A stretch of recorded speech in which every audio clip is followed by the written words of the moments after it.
সকাল থেকে আমি রিমোট খুঁজছি, খুঁজতেছি, রিমোট খুঁজে পাই না কেন। এই রিমোট আবার কই যে রাখলো, এটাতে কোনো কাজই ঠিক মতো হয়নি। কই যে রাখছে রিমোট? মা, রিমোট কোথায় রাখছো? কিরে কি খুঁজস? ডাকলি কিসের জন্যে? রিমোটটা খুঁজে পাচ্ছি না। রিমোটটা আমার এখন দরকার, আমি একটু টিভি দেখবো। পড়াশোনা বাদ দেবে, টিভি দেখবা। টিভি দেখার এত শখ কে লেগে? রিমোট রেখে দিছি জায়গা মতো, তোমার চিন্তা না করলে হইব। ওরে, চিন্তা করবো না, এটাই তো চিন্তার বিষয়। তুমি আবার বলো রিমোটটা রাখছো ভালো জায়গায়। কোন জায়গায় রাখছো শুনি? এবার হমু রিমোটের মাথা গরম হয়ে গেছে গা, বুঝছত না? আচ্ছা, তুমি তো আবার অনেক জ্ঞানী মানুষ, তোমার দ্বারা সবই সম্ভব। তার রিমোটের মাথা গরম কিভাবে হলো একটু বুঝিয়ে বলো।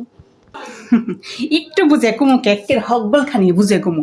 হুন, রিমোট দিয়ে যখন টিভির মধ্যে একটা সুইচ করে দেই, তখন টিভির ভিতরে খালি মাথা গরম, খুনাখুনি, মারামারি, ঝগড়াঝাটি, কূটনীতি সব গলিয়ে আছে।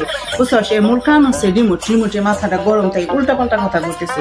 এই রিমোটের মাথা ঠান্ডা করার জন্য রিমোটটাকে ফ্রিজের ডিপে ঢুকে দিছে, একটা ঠান্ডা আইব, বুঝছস? রিমোটের মাথা গরম হয় সেটাও তুমি বুঝো? তুমি যে আমার কত বড় জ্ঞানী মা, আমি বুঝতে পারিনি যে তুমি আমার এত জ্ঞানী। আমার জ্ঞানী মাটা কিভাবে যে আমার সাথে থাকে। আর আমি আমার তো মাঝে মাঝে মনে হয় তোমাকে আমি সিংহাসনে বসে রাখি। তোমার তো এই জায়গায় থাকার কথা না, তোমার কোথায় থাকার কথা জানো? কোথায় রাখবি?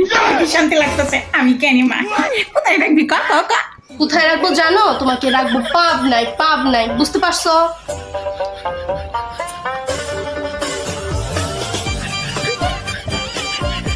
তুই আর কোনো জায়গা পেলি নে? বুঝছামরি তোর জ্ঞানের কথা কোয়ানি ভুল হয়েছে। জ্ঞানের কথা সবার কইতে হয় না, বুঝছ?